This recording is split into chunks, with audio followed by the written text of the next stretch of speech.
예수께서 가시다가 날 때부터 눈먼 사람을 보셨다. 제자들이 예수께 물었다. 선생님, 이 사람이 눈먼 사람으로 태어난 것이 누구의 죄 때문입니까? 이 사람의 죄입니까? 부모의 죄입니까? 예수께서 대답하셨다. 이 사람이 죄를 지은 것도 아니요 그의 부모가 죄를 지은 것도 아니다. 하나님께서 하시는 일들을 그에게서 드러내시려는 것이다. 우리는 나를 보내신 분의 일을 낮 동안에 해야 한다. 아무도 일할 수 없는 밤이 곧 온다. 내가 세상에 있는 동안 나는 세상의 빛이다. 예수께서 이 말씀을 하신 뒤에 땅에 침을 뱉어서 그것으로 진흙을 개어 그의 눈에 바르시고 그에게 실로암 못으로 가서 씻으라고 말씀하셨다.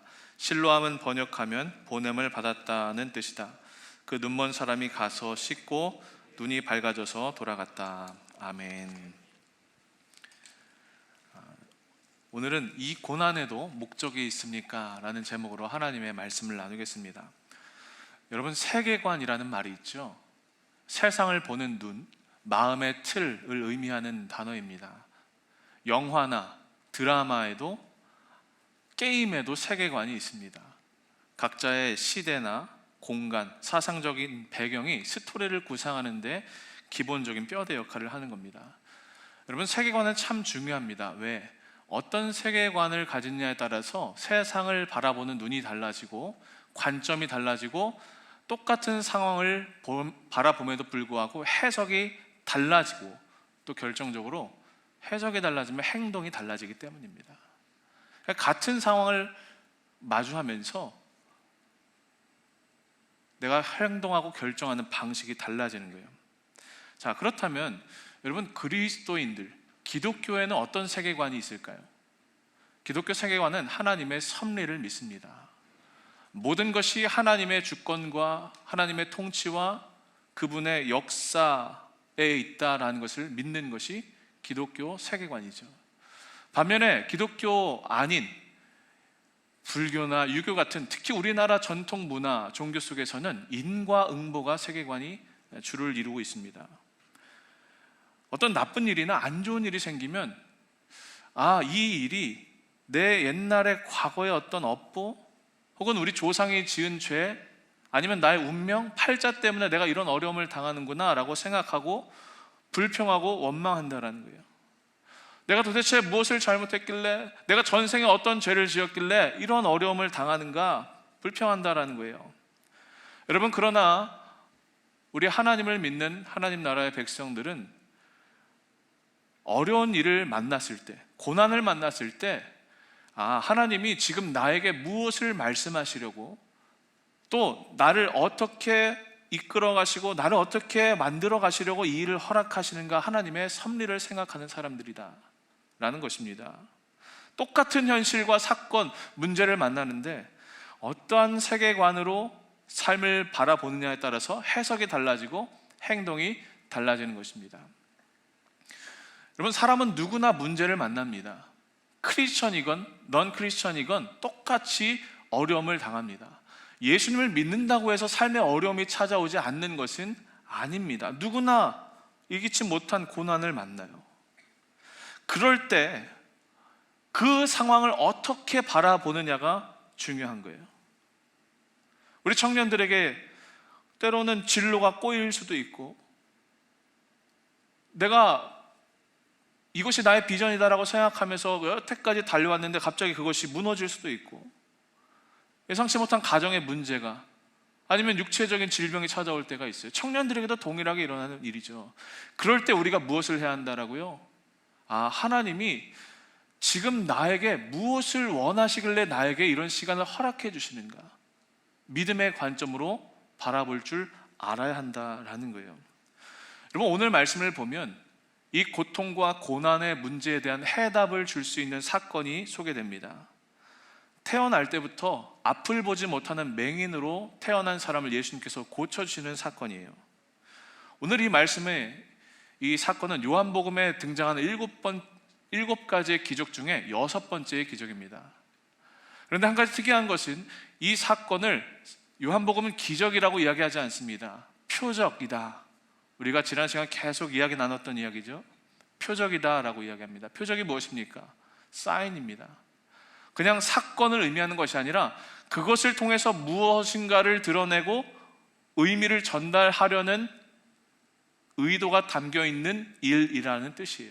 오늘 말씀은요, 표적이에요. 이 말씀의 주인공이 된 사람은 선천적인 시각 장애인이었어요. 그리고 성경에 보니까 거인이었다라고 합니다. 그 한마디로 거지였다라는 거예요. 성경이 이 사람의 상황을 직설적으로 그냥 거지였다라고 묘사해요. 그러니까 몸에 장애가 있고 힘든데 돈도 없는 거예요. 얼마나 불쌍합니까? 요즘 장애인들도, 장애를 가지고 살아가시는 분들이 어려운 이유가 뭐냐면 1차적으로 신체적인 문제 때문에 발생하는 어려움도 있지만 2차, 3차, 그러니까 경제적인 활동을 제대로 할 수도 없고 관계를 제대로 맺을 수도 없고 이런 상황들 때문에 오는 어려움도 있다는 거죠. 이 맹인도 마찬가지였어요. 장애가 있었고 거지였어요. 아마도 추측컨대 가족들이 이 사람을 그냥 내팽겨 쳐버렸던 것 같아요. 이때 당시 유대 사회에는 몸에 질병이 있거나 장애를 가지고 태어난 사람들을 무언가 죄가 있기 때문에 저런 일을 당했구나라고 생각했어요. 그러니까 가족들조차도 버리는 거예요. 집에서 내팽개치는 거예요. 이 사람 보십시오. 어떤 삶을 살고 있습니까? 몸이 힘들어요. 장애가 있어요. 그런데 가족에게도 버림받아요. 아픔과 상처가 있어요. 그리고 그 결과로 남에게 구걸을 하면서 살아갈 수밖에 없는 불쌍한 처지에 놓인 게 바로 오늘 이 말씀의 주인공이에요. 예수님의 제자들이 이 날 때부터 시각장애인으로 태어난 이 사람을 보면서 이렇게 질문을 하면서 오늘 말씀이 시작됩니다. 2절이에요. 여러분 함께 읽어볼까요? 시작. 제자들이 예수께 물었다. 선생님, 이 사람이 눈먼 사람으로 태어난 것이 누구의 죄 때문입니까? 이 사람의 죄입니까? 부모의 죄입니까? 이 제자들의 질문을 잘 보십시오, 여러분. 한 가지 전제하고 있는 것이 있는데, 지금 이 맹인이 당하고 있는 어려움이 분명히 누군가의 죄로 인함이다라는 것이 깔려 있는 거예요. 예수님께 두 가지를 물어보죠. 부모님의 죄 때문입니까? 아니면 저 사람의 죄 때문입니까? 이미 죄가 있다라는 것을 전제하고 물어보는 거예요. 그러니까 이때 당시에 살아가던 사람들도 오늘날 우리처럼 인과응보, 죄의 결과 때문에 저런 어려움을 당하는구나, 그의 불행은 그의 죄 때문이다 라는 것을 전제하고 있다는 거예요. 구약 성경 욥기로 가보면 여러분, 욥이 고난을 당합니다. 그때 친구들이 찾아와서 욥에게 이렇게 욥을 정죄하면서 이야기해요. 네가 도대체 무슨 죄를 지었길래 너 이렇게 지금 가진 재산도 다 빼앗기고 가족도 죽고 너도 이렇게 질병으로 어려움을 당하고 있냐? 어떤 죄가 있길래? 혹시 사람들은 모르는, 그리고 너조차도 모르는 무슨 죄가 있는 거 아니야? 욥이 당하는 고난의 원인을 죄에서 찾는다라는 거예요. 여러분들께 한번 질문해 볼게요. 오늘 말씀의 제목처럼 우리가 당하는 고난의 목적이 무엇일까요? 그리고 그 원인은 또 무엇일까요? 이 욥의 친구들이 이야기한 것처럼 여러분, 고난을 당할 때 그 원인이 먼저는 우리의 죄에 있을 수도 있습니다. 고난을 당하는 이유는 크게 두 가지예요. 첫 번째는 분명히 우리 인간의 죄 때문에 고난을 당하기도 해요. 자, 보십시오. 인간의 욕심과 죄의 결과로 빚어진 고난이 있다라는 사실이에요. 많은 무신론자들이 하나님이 살아계시지 않다라는 것을 내세우는 근거로 무엇을 얘기해요? 세상에서 발생하는 원인 모를 죽음과 자연재해, 전쟁, 이런 것들을 이야기하죠. 무고하게 희생된 영혼들을 보면서, 아니 정말 하나님이라는 분이 살아계시면 어떻게 이렇게 불쌍한 사람들이 생겨날 수 있어? 하나님이란 분은 없는 사람이야. 그 고난의 상황을 보면서 하나님을 부정한다라는 거예요. 그리고 이뿐만 아니라 여러분, 우리 삶도 마찬가지로 내가 당하는 고난의 원인을 내가 이유 없는 고난을 당하고 있어. 왜 대체 이 일을 내가 당해야 돼? Why me? 막 왜 나야? 라고 불평하고 원망한다는 거예요. 그러나 그 전제가 맞을 수도 있고 틀릴 수도 있어요. 왜? 내가 알지 못하는 죄가 있을 수도 있어요. 나는 이게 죄라고 생각하지 않았는데 하나님이 보시기에 죄일 수 있는 문제들이 있어요. 자기 스스로를 모르는 거죠. 여러분, 자연재해가 왜 일어납니까? 인간의 탐욕으로, 인간이 조금 더 편리하게 살기 위해서 하나님이 만드신 이 자연의 섭리와 질서를 어긋나고 욕심을 부리고 과하게 이것들을 사용하다가 벌어지는 일들이 자연재해 아닙니까? 그렇죠? 자동차, 요즘 뭐 냉장고, 지구 온난화되고 있죠. 이유 없이 벌어지는 일이 아니다라는 거. 모든 것 하나님이 정해놓으신 자연의 질서의 법칙을 인간이 욕심으로 깨버릴 때 그런 일들이 보통 발생한다는 거예요. 이 고난에는 원인이 어디 있어요? 사람의 죄에 있어요. 여러분들, 크고 작은 문제들 만날 때 먼저는 우리가 무엇을 해야 돼요? 그 고난의 원인이 하나님 앞에 온전히 세워지지 못한 나에 있지 않나? 라고 스스로 삶을 돌아보아야 돼요. 자, 그런데 문제는 뭐냐면 오늘 이 말씀에 등장하는 맹인은 조금 다르다라는 거예요. 자, 보십시오. 이 사람은 태어날 때부터 고난이 있었어요. 막 엄마 뱃속에서 태아로 있을 때부터 죄를 지어가지고 날 때 장애를 가지고 태어났을까요? 설명되지 않는 이유죠. 이 사람의 고난에 대해서 예수님께서 이렇게 대답을 하세요. 3절이에요. 예수께서 대답하셨다. 이 사람이 죄를 지은 것도 아니요 그의 부모가 죄를 지은 것도 아니다. 하나님께서 하시는 일들을 그에게서 드러내시려는 것이다. 이 사람의 불행의 원인이 어디서 비롯됐다고요? 하나님이 이 사람을 통해서 무언가 하시려고 이렇게 만드셨다라는 거예요. 이 사람의 잘못이 아니다라는 거예요. 이유 없는 고난이 아니에요. 목적이 없는 고난이 아니에요. 하나님이 무언가를 드러내시고 하나님의 일하심을 나타내시려고 주시는 고난이 이 사람에게 있었다라는 거예요. 자, 보십시오. 우리가 당하는 어려움에는 우리 죄의 결과도 있지만 때로는 하나님이 우리의 삶을 통하여 무언가를 말씀하시고 이 세상에 드러내시고 나타내시고자 하는 목적이 있는 고난도 있다라는 사실이요. 고난 크게 두 가지다라고 말씀드렸죠. 그렇죠? 그러니까 우리 삶에서 만나는 문제들을, 그 고난들은 그 자체가 문제가 아니라 그걸 어떻게 이해하고 해석하느냐에 따라 달려있다는 거예요. 여러분들이 고난을 잘 해석하면 아무리 어렵고 힘든 상황에서라도 하나님을 찬양하고 그 문제를 뚫고 오히려 더 하나님을 드러낼 수 있는 기회가 될 수 있어요. 믿음이라는 눈을 통해서, 그 세계관을 통해서 고난을 보면 때로는 희망이 보이기도 하는 겁니다. 생각이 변화되고 인생의 목적이 변화되고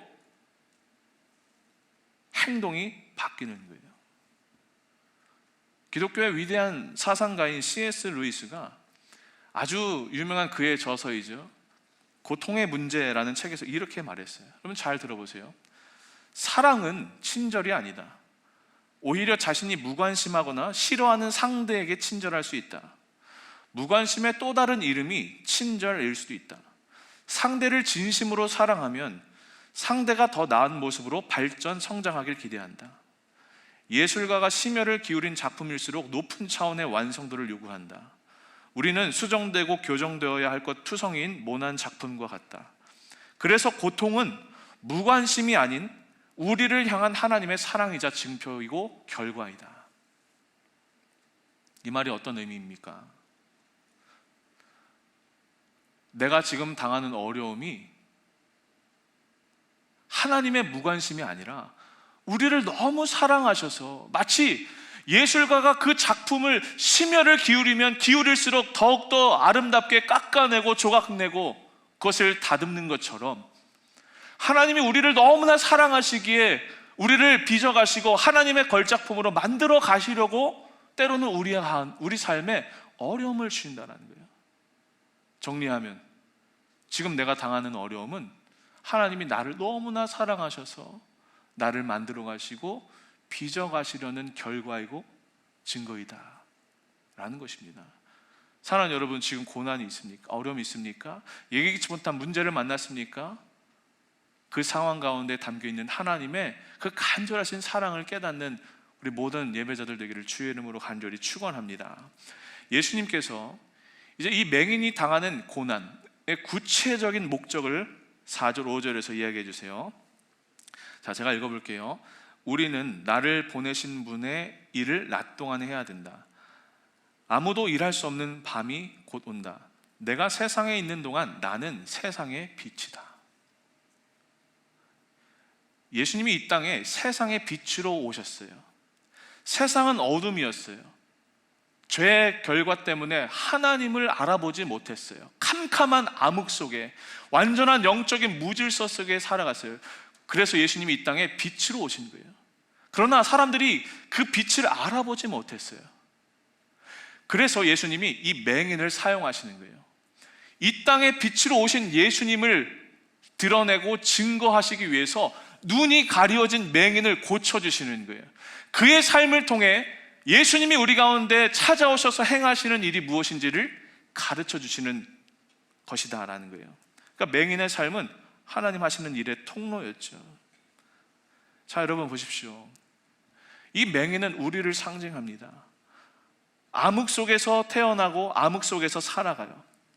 우리는 앞을 보고 내가 느끼고 판단하고 있다고 생각하지만 우리는 전혀 앞을 보지 못합니다. 비참하고 암흑뿐인 삶, 영적인 맹인으로 우리가 살아가고 있어요. 그리고 또 때로는 우리는 거린으로 살아가요. 앞을 보지 못하기 때문에 누군가의 도움을 구해야 하고 사람들에게로 버림받고 그 죄의 결과로 눈치도 봐야 되고 때로는 동정도 얻어야 돼요. 우리가 사는 사회에서 실제로 그런 삶을 살고 있지 않습니까? 누군가에게 인정받기 위해서 나 자존심 죽여가면서 아부도 하고 사람들의 인정을 얻기 위해서 우리 그렇게 동정을 구하지 않습니까? 그런데 중요한 건 뭐예요? 그런 인생에 예수님이, 세상의 빛 대신 예수님이 찾아오시면 영의 눈이 열려서 무엇이 생명이고 무엇이 진리인지 우리가 깨닫게 된다라는 거예요. 이게 맹인의 삶, 하나님이 그의 삶에 고난을 주신 목적이었어요. 여러분, 이처럼 예수님이 우리 인생 가운데 빛으로 임하시기 시작하면 우리 안에 있던 어두움이 괴롭히던 불안함이 평안함으로 바뀌게 되고 우리의 마음 가운데 가득했던 불평이 감사로 바뀌기 시작하는 거예요. 세상을 보는 눈이 완전히 180도 달라지는 거예요. 그러니까 지금 내가 당하는 고난에 하나님의 뜻이 있음을 기억하면서 우리의 삶을 통해 하나님의 하나님 되심이 증거되고 드러나고 선포되는 귀한 축복의 통로가 되는 삶이 되기를 간절히 축원합니다. 자, 이제 예수님께서 이 맹인을 회복시켜 주시는 과정을 성경에 소개합니다. 1절 말씀이에요. 여러분, 우리 1절 말씀은 다 함께 읽어볼까요? 시작. 예수께서 가시다가 날 때부터 눈먼 사람을 보셨다. 자, 아주 재밌는 표현이 있습니다. 예수님이 그 맹인을 먼저 보셨다라는 거예요. 여러분, 이게 중요합니다. 예수님이 먼저 이 시각 장애인을 보시고 그를 찾아가셨어요. 이 맹인이 먼저 예수님을 발견하고 찾아간 게 아니다라는 거예요. 예수님이 먼저 다가가셨다라는 거예요. 보십시오. 우리가 모두 다 영적인 맹인이다라고 말씀드리지 않았습니까? 우리가 하나님을 먼저 발견하고 찾아갈 수가 없어요. 왜? 우리는 죄 아래에서 태어났기 때문에. 그러나 그런 인생에 예수님이 그 맹인을 먼저 찾아가 주신 것처럼 하나님이 우리를 찾아와 주신 것이다라는 거예요. 우리가 얻는 구원도 마찬가지입니다, 여러분. 지금 이 자리에 나와서 하나님을 예배하고 하나님을 믿는다라고 고백하는 여러분들 가운데 내가 하나님을 선택한 거야, 내가 믿은 거야, 내가 결정한 거야 라고 생각할지 모르지만 아니다라는 거예요. 그 이전에 하나님이 우리를 먼저 태초부터 예정하시고 우리를 선택하셨다라는 거예요. 하나님의 부르심이 먼저 있다라는 거예요. 내가 응답한 게 아니에요. 부르셨기 때문에, 그리고 내 인생에 찾아오셨기 때문에 내가 믿음으로 나아가는 거예요. 사랑하는 여러분, 여러분들 한 사람 한 사람 가운데 하나님의 부르심이 있다는 걸 기억하십시오. 기독교 이외의 다른 종교들은 인간이 신을 선택하고 먼저 신에게 찾아가서 다가갑니다. 그리고 자기의 정성을 내어 보입니다. 치성을, 자기 정성을 드립니다. 그리고 그 답을 자신이 찾습니다. 하지만 기독교는 그렇지 않아요. 내가 아는 것이 아니라 어둠 속에 있던 나를 주님이 먼저 찾아오셔서 나를 세워주시는 거예요. 이것이 우리를 향하신 하나님의 부르심의 은혜예요. 자, 예수님께서 이 맹인을, 앞을 보지 못하는 이 사람의 문제를 근본적으로 해결해 주시는 이야기를 성경 6절에서 하고 있어요. 어떻게 맹인을 고쳐주시는지 잘 보십시오. 6절 말씀입니다. 자, 한번 읽어볼까요? 시작. 예수께서 이 말씀을 하신 뒤에 땅에 침을 뱉어서 그것으로 진흙을 개어 그의 눈에 바르셨다. 자, 예수님의 처방은 어떻습니까? 예수님이 바닥에 퇴하고 침을 뱉으세요. 그리고 진흙을 막 이렇게 개어가지고 그 진흙을 이 맹인의 눈에 바르시는 거예요. 이게 예수님의 처방이었어요. 자, 여러분 어때요? 예수님이 왜 이렇게 하셨을까요? 조금 사실 더럽지 않나요? 그렇죠? 너무 비위생적인 거 아니에요? 침을 뱉어가지고 왜 눈에 바르세요? 그리고 평소에 예수님은 병자나 어려운 사람들의 문제를 고쳐주실 때 그냥 말씀으로 고쳐주시잖아요. 내 믿음이 너를 구원하였다, 이 한마디면 충분했는데 특별하게 이 순간 예수님이 침을 뱉어서 그 진흙을 눈에다 바르셨다라고 해요. 여기엔 다양한 의미와 해석이 있는데 가장 설득력 있는 해석은 이겁니다. 하나님이 태초에 천지를 창조하시고 사람을 만드실 때 무엇으로 사람을 만드셨어요? 흙으로 사람을 빚으시고 그 코에 생기를, 하나님의 숨결을 불어 넣으셔서 인간이 된 거죠. 그러니까 이 흙을 가지고 맹인을 고쳐주셨다는 것은 하나님의 창조의 역사, 그러니까 우리 인간의 근원을 고치시는 새로운 창조의 역사를 의미한다라고 많은 사람들이 해석해요. 맞습니다. 여러분, 예수님께서는 우리 삶의 문제 가운데 다른 자잘한 문제들이 있지만 무엇보다도 우리 근원의 문제, 우리 영혼의 문제를 고쳐주시는 분이에요. 앞을 보지 못하는 사람에게 가장 좋은 치료는, 핵심적인 치료는 뭐예요? 앞을 보는 거잖아요. 그냥 동전 한 입 쥐어주고 불쌍하다, 위로한다, 손 내밀어 주는 것도 좋은 도움이지만 근원적으로는 앞을 보는 거잖아요. 그렇죠? 우리 영혼도 마찬가지예요. 우리 삶에 만나는 문제들 가운데 하나님이 때로는 작은 문제들도 우리 가운데 도움을 주시고 우리에게 해결을 주시기도 하지만 주님은 그 무엇보다 우리 영혼을 다시 새롭게 하기를 원하세요. 영혼의 문제를, 우리 안에 있는 이 죄의 문제를 하나님의 새로운 창조로 다시 새롭게 하신다는 거예요. 지금 여러분들 삶 가운데 다른 많은 어려움들이 있지만 무엇보다 중요한 이 영혼의 문제가 해결되기 시작하고 예수님께서 그것을 터치하고 다시 하나님의 창조의 역사로 일으키시면 모든 문제가 풀리는 거예요. 오늘 이 말씀을 듣는 우리 청년들이 하나님이 만드시는 새로운 완전한 창조의 역사, 우리 근원을 치료하는 역사가 경험되어지기를 주의 이름으로 간절히 축원합니다.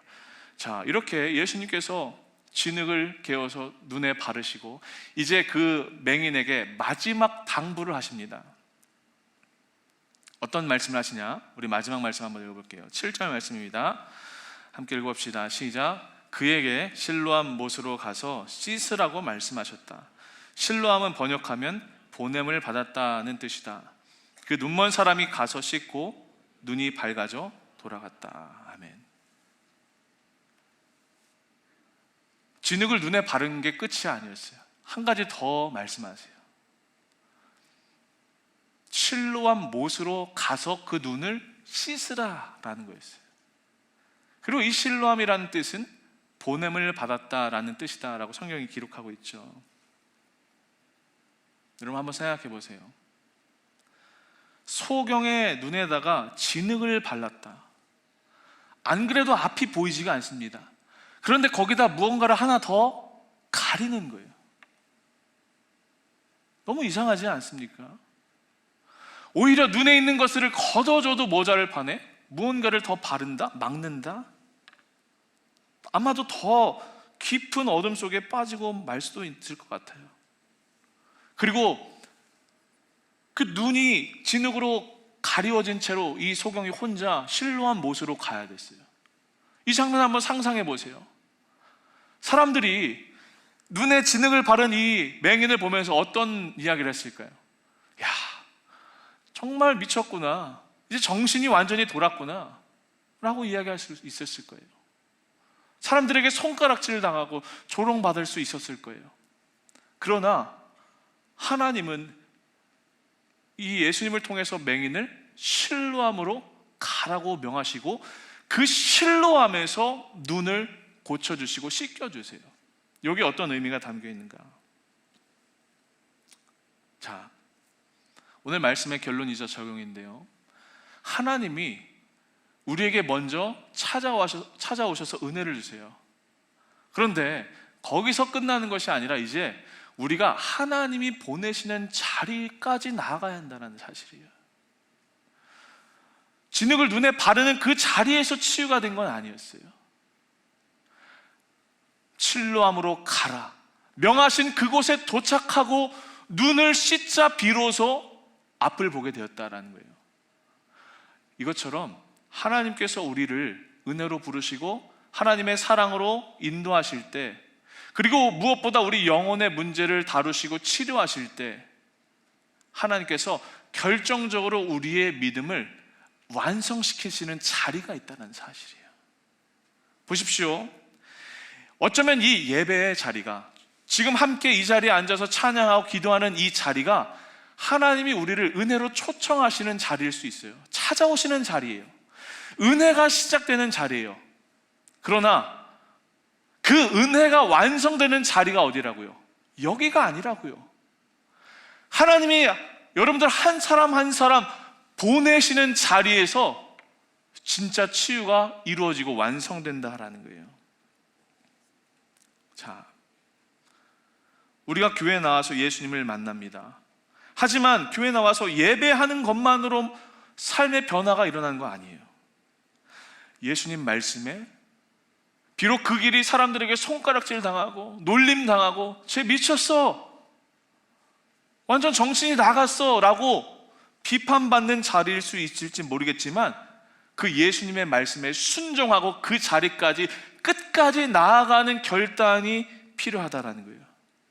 말씀을 들은 것도 중요한데 그 말씀을 실천하고 이루어내려는 영적인 도전이 여러분들 가운데 있어야 된다는 거예요. 오늘 이 말씀을 듣고도 참 좋은 말씀이었어, 나의 영의 눈을 떠야지, 누구나 할 수 있는 겁니다. 그러나 이제 여러분들의 믿음을 증명해야 할 자리에까지 나아가서 그 하나님의 부르심을 완성하는 건 조금 다른 일이에요. 여러분 기억하세요. 삶의 회복이 시작되는 것은 예배의 자리이지만 그 회복의 완성이 이루어지는 자리는 여러분들 삶의 자리다라는 사실이에요.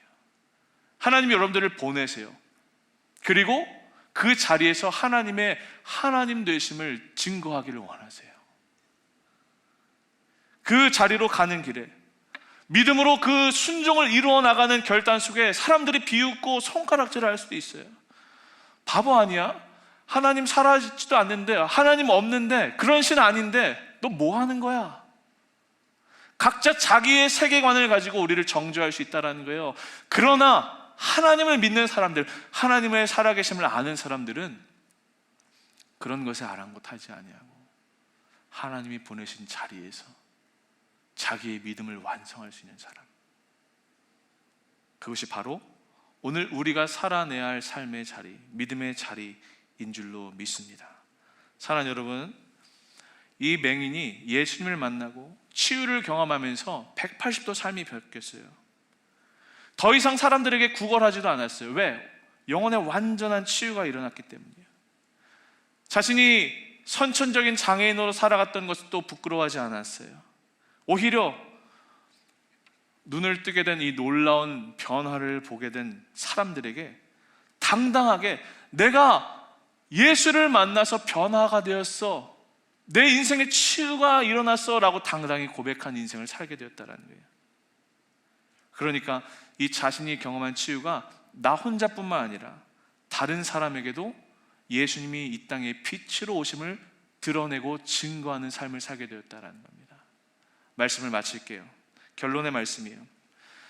아까 소개해드렸던 이 C.S. 루이스가 이렇게 이야기했어요. 우리의 즐거움 가운데 하나님은 속삭이시지만 우리의 고통 중에는 하나님은 부르짖으신다. 지금 당하는 어려움 속에 하나님은 우리를 향하여 누구보다도 크게 외치고 선포하고 부르짖고 계세요. 그 고난 속에 담긴 나의 뜻을 알아주기를 하나님 말씀하세요. 고난 속에 하나님의 뜻을 알게 되고 하나님의 음성을 듣게 되는 우리 모든 청년들, 예배자들 되기를 간절히 축원합니다. 하나님 의지하고 믿는 사람들에게는 고통의 문제가 그저 사람을 파멸에 이끄는 문제가 아니라 오히려 믿음의 성숙과 축복의 기회가 되는 사실을 기억하시길 바랍니다. 여러분, 마지막 말씀 읽고 마칩시다. 시편 119편 71편 그리고 로마서 8장 18절 말씀 읽고 마칩니다. 읽어봅시다. 시작. 고난을 당한 것이 내게 유익이라. 이로 말미암아 내가 주의 율례들을 배우게 되었나이다. 생각하건대 현재의 고난은 장차 우리에게 나타날 영광과 비교할 수 없도다. 아멘. 고난 속에 담긴 하나님의 크신 뜻을 분별하는 거룩한 믿음의 종들로 살아가시기를 주의 이름으로 간절히 축원합니다. 기도하겠습니다.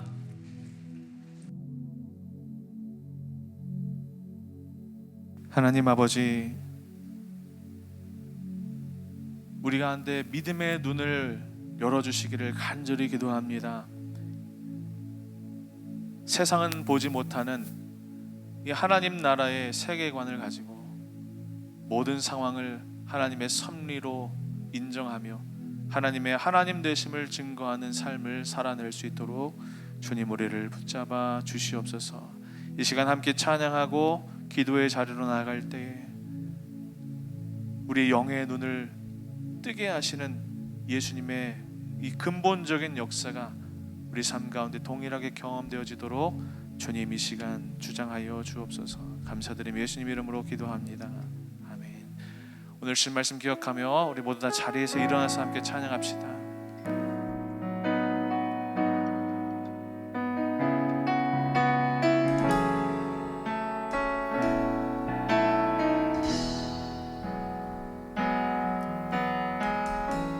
나의 소망 되신 주를 바라봅니다. 다시 오실 나의 왕 예수, 주를 기다립니다. 나의 소망 되신 주님, 나의 소망 되신 주를 바라봅니다. 다시 오실 나의 왕 예수, 주를 기다립니다.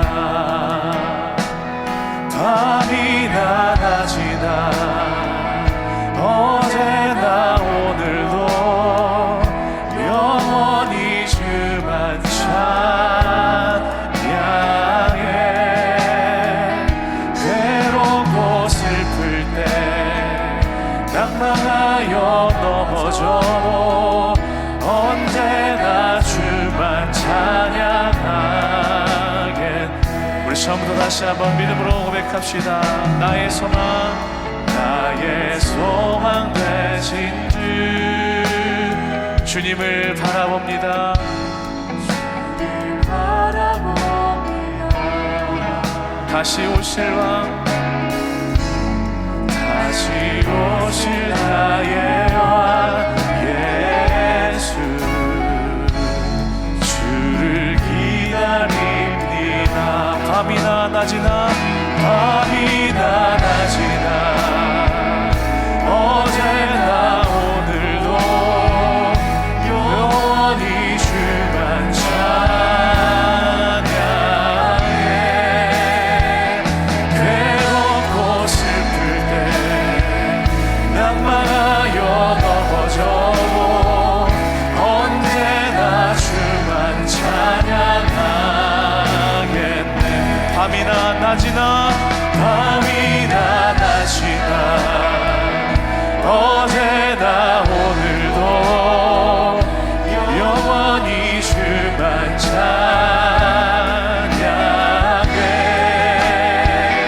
괴롭고 슬플 때 낭망하여 넘어져도 언제나 주만 찬양하. 우리 한 번 더 찬양합시다. 밤이나 낮이나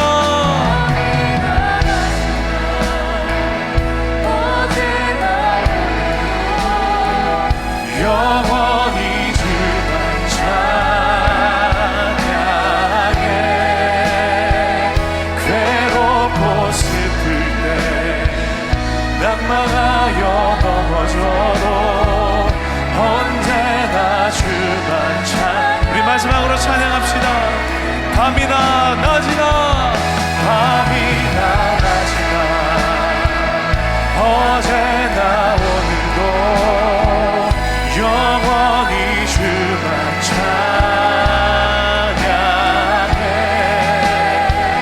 괴롭고 슬플 때 낭망하여 넘어져. 오늘 주신 말씀 기억하며 말씀 앞에 결단하며 하나님의 쉬는 마음대로 우리 간절히 주여 한번 부르시면서 통성으로 기도하며 나갑시다. 주여 주여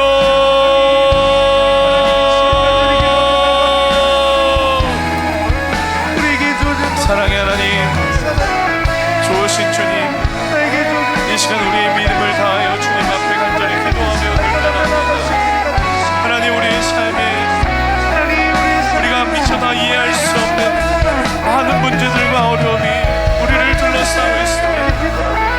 하나님, 왜 나에게 이런 고난이 찾아옵니까? 하나님, 도대체 내가 언제까지 이런 어려움을 당해야 됩니까? 하나님, 왜 하필 제가 이런 어려움을 당해야 합니까? 우리 날마다 불평하고 원망하십니다. 먼저는 우리가 하나님 앞에 우리의 삶을 돌아보게 하여 주시고, 하나님, 끊임없이 죄를 선택하고 죄에게 종노릇하며 하나님 모든 흑암 속에서 죄의 결과로 발버둥치고 있는 우리의 삶을 돌이키고 다시 한번 하나님의 거룩하심과 하나님의 의로우심과 하나님의 빛 되심의 자리로 나아갈 수 있는 우리가 될 수 있도록 하나님 역사하여 주시고 인도하여 주옵소서. 하나님, 그러나 우리가 예상하지 못한 또 다른 어려움 가운데서 하나님의 선하신 뜻을 발견하는 우리가 되어서 하나님, 이 고난에도 하나님의 뜻과 섭리가 있음을 기억하며 하나님, 우리의 삶을 통해 하나님의 하나님 되심을 드러내는 귀한 영광의 통로로, 축복의 통로로 우리가 사용되어질 수 있도록 하나님, 우리를 붙잡아 주시고 역사하여 주시옵소서. 하나님, 더 이상 불평하고도 엉망하는 인생 되지 않게 하여 주옵소서. 하나님, 우리 인생 가운데 찾아오셔서 우리를 일으키시고 우리를 회복시키시는 그 주님을 의지하며 주님께로 나아간 우리가 될 수 있도록 주여 도와주시고 역사하여 주옵소서. 우리 찬양합시다. 내게로부터 눈을 들어 주를 보기 시작할 때 주의 일을 보겠네. 내 작은 마음 돌이키사 하늘에 꿈꾸게 하네. 주님을 볼 때 모든 시선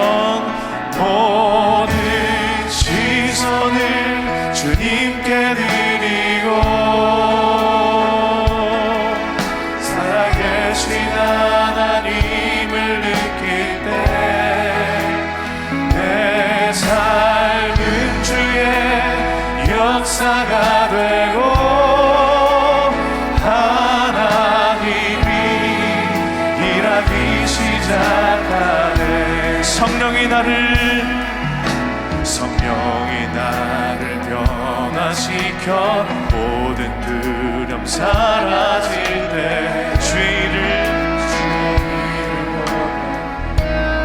황폐한 땅 한가운데서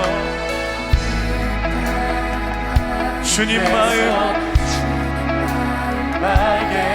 주님을 볼 때 주님을 볼 때 모든 시선을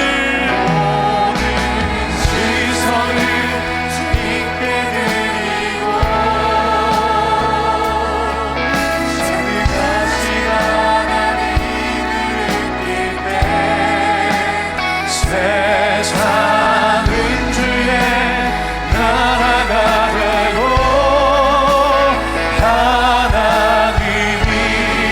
다시 한번 찬양합시다. 모든 시선을 주님께 모든 시선을 주님께 드리고 전능하신 하나님을 느낄 때 세상은 주의 역사가 되고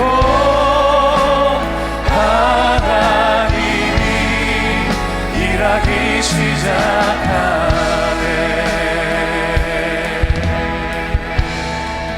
주님의 영광 임하네. 주 볼 때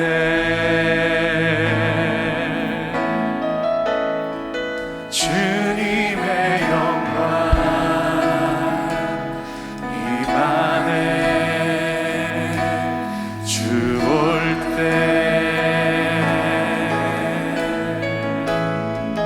주님의 영광 임하네. 주 볼 때 주님의 영광 주님의 영광 임하네.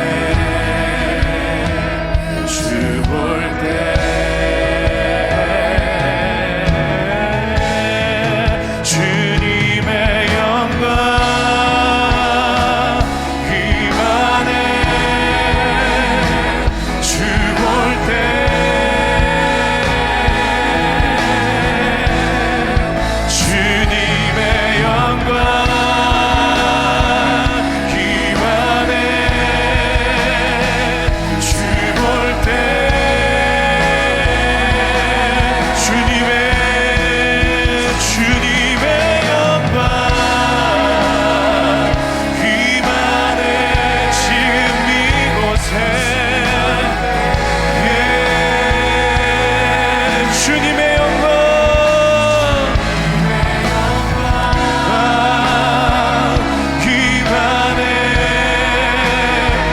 강력하게 주님의 임재를 영광을 사모하며 함께 찬양합시다. 주님의 영광 임하네. 주 볼 때 주님의 영광 주님의 영광 임하네. 주 볼 때 찬양해요. 주님의 영광 임하네. 주 볼 때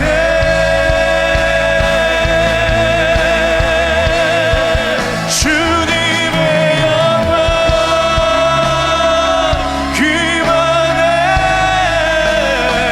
주 볼 때 모든 시선을 주님께 모든 시선을 주님께 드리고 살아계신 하나님을 느낄 때 내 삶은 주의 역사가 되고 우리 마지막으로 찬양합시다. 주님의 일하심을 간절히 사모합니다. 모든 시선을 주님께 드리고 전능하신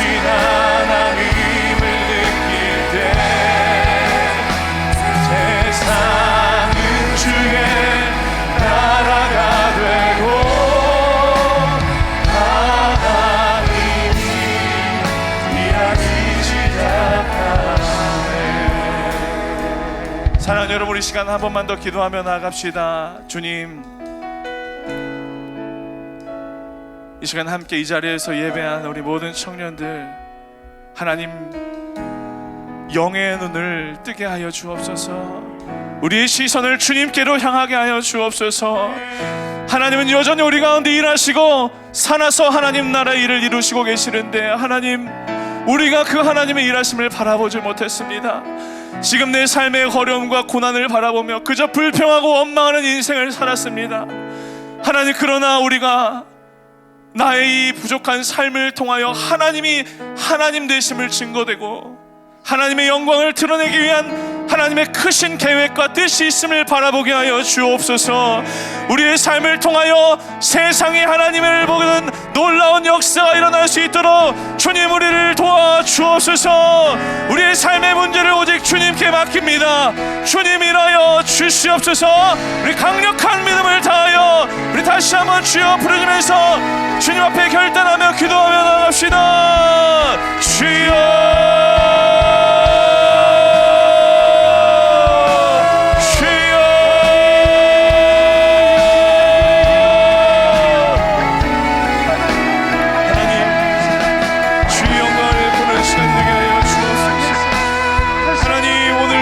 다시 한번 말씀하여 주시고 하나님 도와주옵소서. 하나님 주의 영광을 보는 믿음의 세대 되게 하여 주옵소서. 하나님 보내신 그 자리에 믿음으로 말씀 앞에 순종하며 세상이 우리를 손가락질하고 비웃고 조롱한다 할지라도 하나님의 그 보내신 자리에서 하나님을 향한 믿음을 완성해내는 우리의 삶이 되도록 주님 역사하여 주시고 인도하여 주옵소서. 하나님, 믿음으로 그 고난의 때를 넉넉히 견디고 이기는 승리하는 우리 모두가 되게 하여 주옵소서. 하나님, 오늘 내가 당하는 이 삶의 문제들이 나에게 유익이 됨을 기억하게 하여 주옵소서. 문제를 넘어서 일하시는 하나님을 통하여 하나님을 바라보고 하나님을 알게 되고 하나님을 사랑하는 우리의 삶이 되도록 주여 도와주시고 역사하여 주시옵소서. 그래서 오늘 주신 말씀처럼 우리가 지금 당하는 이 고난을 넘어서 장차 우리에게 하나님의 크신 영광으로 비교할 수 없는 하나님의 크심으로 우리와 함께 하심을 우리가 기억하며 주어진 자리에서 하루하루 믿음으로 승리하는 거룩한 백성들로 살아갈 수 있도록 하나님 아버지 역사하여 주시고 붙잡아 주시옵소서. 주여 도와주옵소서. 하나님, 우리를 불쌍히 여겨주시옵소서. 다시 한번 하나님을 부르며 예수의 꿈을 꾸며 하나님의 비전을 붙는 믿음의 세대로 살아갈 수 있도록 성령님 도우시고 역사하여 주시옵소서.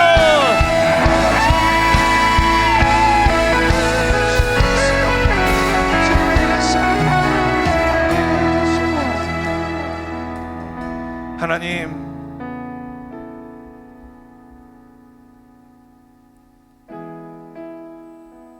하나님을 믿는다고 하면서도 세상 사람들과 똑같은 틀로, 똑같은 기준으로, 똑같은 세계관으로 우리의 삶에 일어나고 있는 일들을 해석하며 살아왔습니다.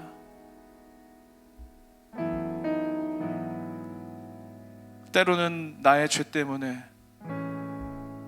그 참욕과 욕망 때문에 벌어지는 고난 가운데서 다른 이유를 찾고 다른 원인을 찾아서 왜 나에게 이런 고난을 주시냐고, 하나님 도대체 언제까지 이런 고난을 당해야 하냐고 불평하며 원망했던 우리의 삶을 하나님 다시 돌아보길 원합니다. 또한 우리가 미처 예상하고 계속 계획하거나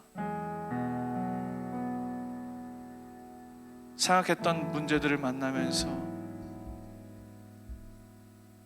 그것이 우리의 삶을 통하여 일하시고 싶은 하나님의 간절한 기대와 소망이 담겨 있음을 모르고 그것 또한 외면하고 불평하고 원망하며 살았던 우리의 삶을 주님 앞에 회개합니다. 하나님, 고난 속에 담긴 하나님의 크신 계획과 뜻을 아는 영의 눈을 뜨는 우리 모두가 될 수 있도록 주님 도와주시옵소서. 하나님, 크고 작은 문제들이 우리 안에 여전히 남아 있습니다. 그러나 그 무엇보다 우리 영혼을 바라보시고 누구보다도 우리를 사랑하셔서 하나님의 귀한 작품으로 빚어가시는 하나님의 사랑을 기억하며 우리 영혼을 일으키시는 새로운 창조의 역사를 일으키시는 하나님의 놀라우신 역전을 기대하고 소망하는 우리가 되도록 주님 인도하시고 붙잡아 주시옵소서. 하나님, 우리 사랑하는 모든 청년들 다시 한번 삶의 자리로 보냅니다.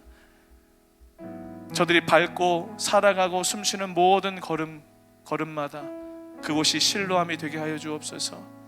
믿음을 완성시키는 하나님의 영광이 되는 축복의 자리가, 축복의 통로가 되도록 주님 믿음과 용기를 더하여 주시옵소서.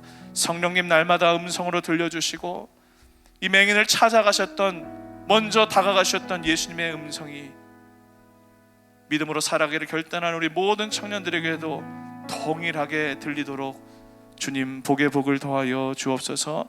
주님 앞에 귀한 예물을 드렸습니다. 하나님, 어려운 형편 가운데 드립니다. 또 간절한 마음의 소원을 담아서 주님 앞에 올려드립니다. 하나님 기억하시고 하늘의 놀라운 축복으로, 하나님의 은총으로 우리를 덧입혀 주옵소서. 이제는 우리 주 예수 그리스도의 은혜와 하나님 아버지의 크신 사랑과 성령님의 감화 감동 역사하심이 오늘 주신 말씀 기억하며 주어진 자리에서 하나님의 하나님 되심을 증거하기로 소망하고 결단하는 모든 예배자들의 삶 가운데 이제부터 영원토록 함께하여 주시옵기를 간절히 축원하옵나이다. 아멘.